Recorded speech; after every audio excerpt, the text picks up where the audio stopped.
యువత విద్యార్థులు గ్రామాల్లో మీ దోస్తులతోని, మీ బంధుమిత్రులతోని, మీ కుటుంబ సభ్యులతోని, అవ్వ తాతలతోని చర్చ పెట్టాలని పిలుపునిస్తూ ఉన్నాం. కాంగ్రెస్ మోసపూరిత వైఖరిని, కాంగ్రెస్ పార్టీ చేసిన మోసాలను బాండ్ పేపర్ల మీద రాసించి నమ్మబలికి మాట తప్పిన తీరును చర్చించాలని కూడా పిలుపునిస్తూ ఉన్నాం.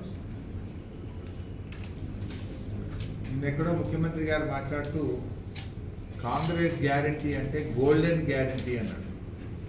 ఇప్పుడు అది గోల్డెన్ గ్యారంటీయా, గోల్మాల్ గ్యారంటీయా? గోల్డెన్ గ్యారంటీ అంటే 100 రోజుల్లో నువ్వు 4,000 పెన్షన్ ఇచ్చేది ఉండే, 15,000 రైతు బంధు ఇచ్చేది ఉండే. మరి ఇవన్నీ ఇవ్వలేదు కదా. అది గోల్డెన్ గ్యారంటీ ఎట్లయితుంది? గోల్మాల్ గ్యారంటీ అవుతుంది.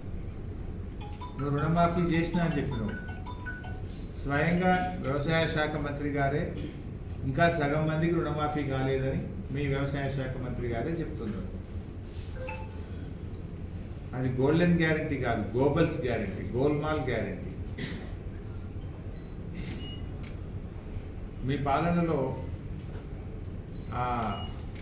హైడ్రా, మూసీ సుందరీకరణ పేరుగా మీరు చేస్తున్న చర్యల వల్ల, ప్రభుత్వం యొక్క తొందరపాటు నిర్ణయాల వల్ల హైదరాబాద్ కలదప్పింది,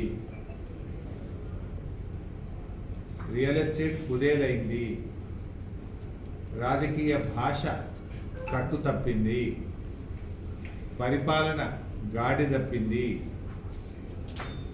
అవినీతి అదుపు తప్పింది. మొత్తంగా తెలంగాణ బతుకు బండి పట్టాలు తప్పింది.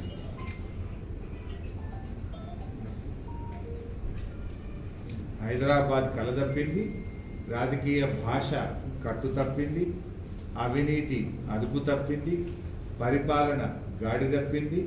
మొత్తంగా తెలంగాణ బతుకు బండి పట్టాలు తప్పింది.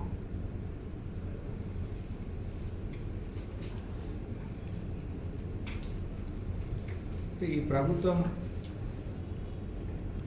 తొందరపాటు నిర్ణయాల వల్ల ఇలా పండగ పూట అనేక మంది ప్రజలు ఇబ్బందుల్లో ఉన్నారు.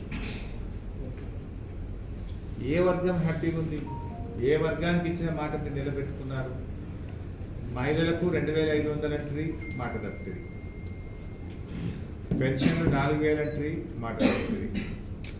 రైతులకు 15,000 అంటారు, మాట తప్పిది. విద్యార్థులకు 5 లక్షల భరోసా కార్డు అంటారు, భరోసా కార్డు మాట దేవుడెరుగు కానీ ఫీజు రియంబర్స్మెంట్ కూడా విడుదల చేయకపోతుంది. చిరు ఉద్యోగుల ఉసురు పోసుకోబడుతుంది. ఆర్పీలు, విఓఏ